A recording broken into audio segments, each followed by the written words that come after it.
welcome to our guests who've traveled for this very important event, climate change, mitigation, adaptation, and the transformation needed at the societal level to deal with that important topics. I was a high school student when we had the largest climate change disruption the last century, which we all refer to as the Sahel droughts. When you look back and look at what happened in the 70s and how it has transformed not just this country, but a very large parts of Africa all the way to South Asia, climate change has real profound impact on our lives. Ladies and gentlemen, West Africa and Sahelian farmers, scientists, policymakers do know about resilience and climate change. Seasonality, floods, droughts, well known what to do and the causes. But that knowledge will be even more important now as climate change complicates matters further.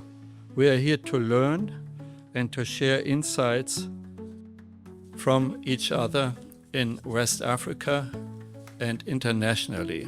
So much carbon dioxide and methane has been thrown into the atmosphere as to make it difficult for anything to happen. So it's become a kind of a blanket around the earth, trapping heat within it and making everything difficult. So it's a question of taking this message around. It's a global challenge to all of us. And the initiative that we have, inviting people to mitigation, adaptation, and societal transformation, is a message that, from the point of view of the Academy, we want to share with humanity, and that's what has brought us here this morning. C'est pour moi un grand honneur, un immense plaisir de vous accueillir ici au Sénégal, terre d'hospitalité, de dialogue, de savoir, à l'occasion du West Africa Resilience Summit, organisé par la Pontifical Academy of Sciences et la Pontifical Academy of Social Sciences, en partenariat avec le Centre de suivi écologique et Academia 2063. Comme vous le savez, ce sommet régional s'inscrit dans une dynamique internationale de haut niveau visant à promouvoir la résilience climatique en Afrique de l'Ouest et dans la région sahélienne. Nous sommes réunis ici à Dakar pour partager nos expériences, nos connaissances et nos innovations pour faire face aux défis climatiques qui menacent la région. Mesdames, Messieurs les participants, votre présence ici aujourd'hui est un témoignage de l'engagement de vos institutions à promouvoir la résilience climatique et le développement durable dans notre région. Le partage des connaissances et des expériences de chacun d'entre vous nous permet d'être convaincus que ce sommet sera un succès grâce à votre soutien et à votre participation active. La tenue de cet événement à Dakar constitue une opportunité stratégique pour le Sénégal, en ce qu'elle consolide son positionnement en tant que pôle régional de référence en matière de recherche et d'innovation sur le climat et le développement durable. En vous réunissant aujourd'hui, vous affirmez que le savoir n'a de sens que s'il est au service du progrès humain. Je vous félicite pour cet engagement et vous souhaite une excellente participation à ce West Africa Climate Resilience Summit. Par ces mots, je déclare ouvert le sommet de Dakar et vous souhaite d'excellents échanges et débats sur un sujet actuel et utile pour les politiques publiques. Je vous remercie de votre aimable attention. Donc, du point de vue économique, l'activité économique sahélienne, avant qu'on parle de changement climatique, était une activité qui est fondamentalement articulée avec le mouvement des personnes et des biens. Et je pense qu'en faisant la déconstruction de ces migrations en relation avec le changement climatique, il ne faut pas qu'on déconnecte un peu cet aspect culturel, cet aspect économique qui constitue un levier de transformation économique et sociale. Et j'en viens maintenant et je suis d'accord avec Van Braun, qu'il faut connecter ces migrations avec les emplois. L'Afrique de l'Ouest est aujourd'hui en première ligne face au choc climatique. inondations, érosion côtière, sécheresse, pression sur les ressources naturelles. Dans nos villes comme dans nos territoires ruraux, ces impacts se traduisent par des pertes économiques, des déplacements de population et une fragilisation des services essentiels.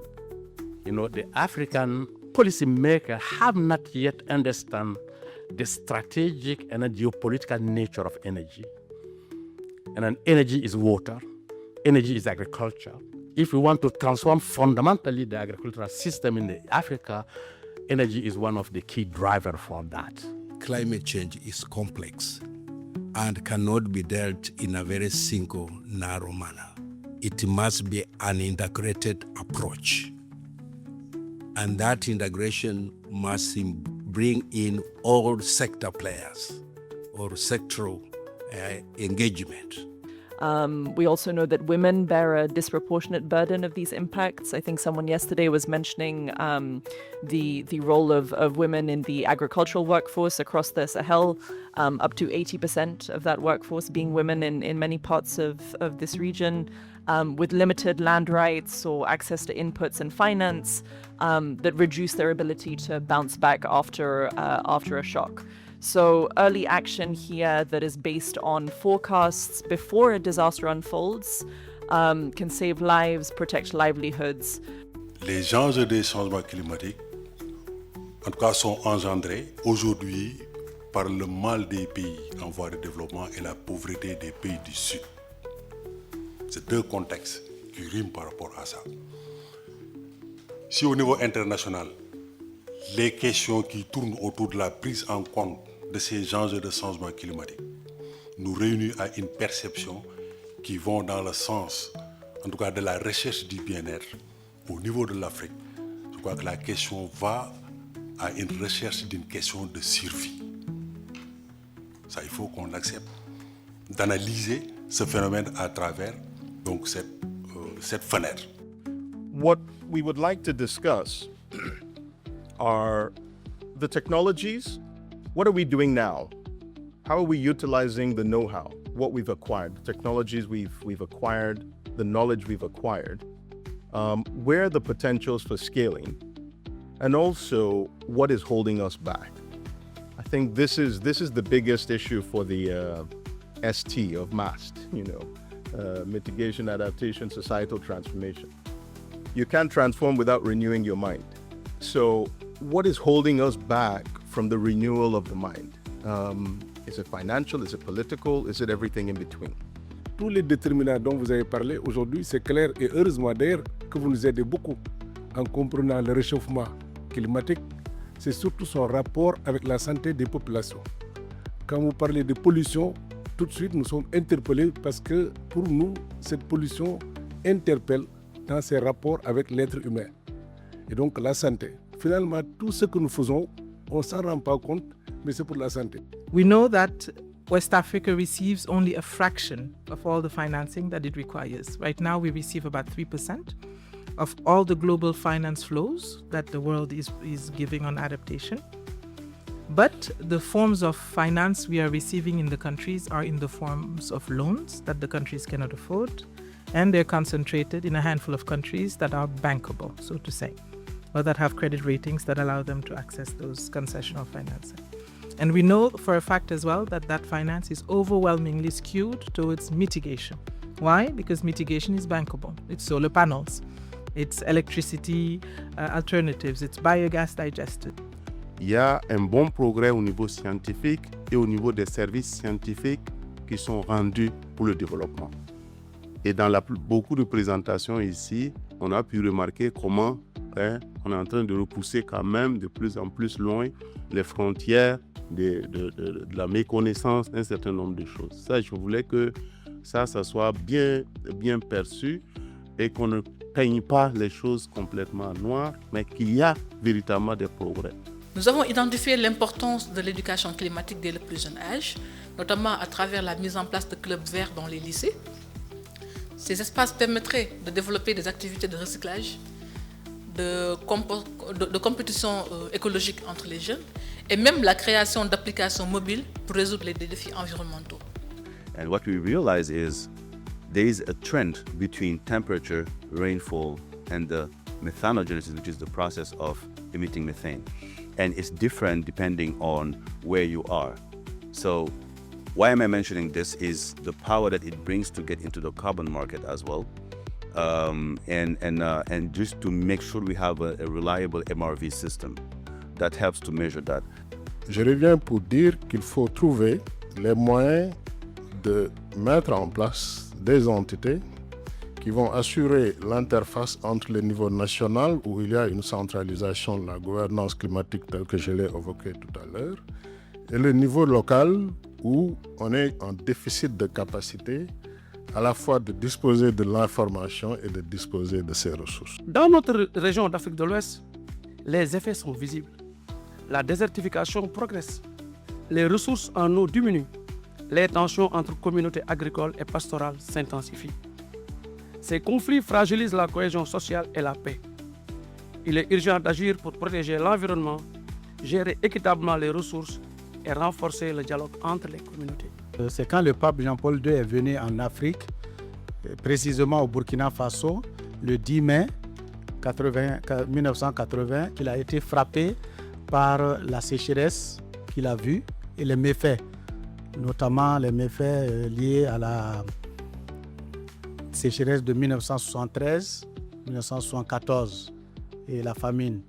Et de ce fait, il a lancé un appel qu'on appelle l'appel historique de Ouagadougou à tout le monde entier, à Ouaga, pour que les gens lui le soutiennent avec de l'argent pour pouvoir aider ses frères du Sahel. Dans quelle mesure la diplomatie religieuse et spirituelle peut participer aux stratégies d'adaptation climatique?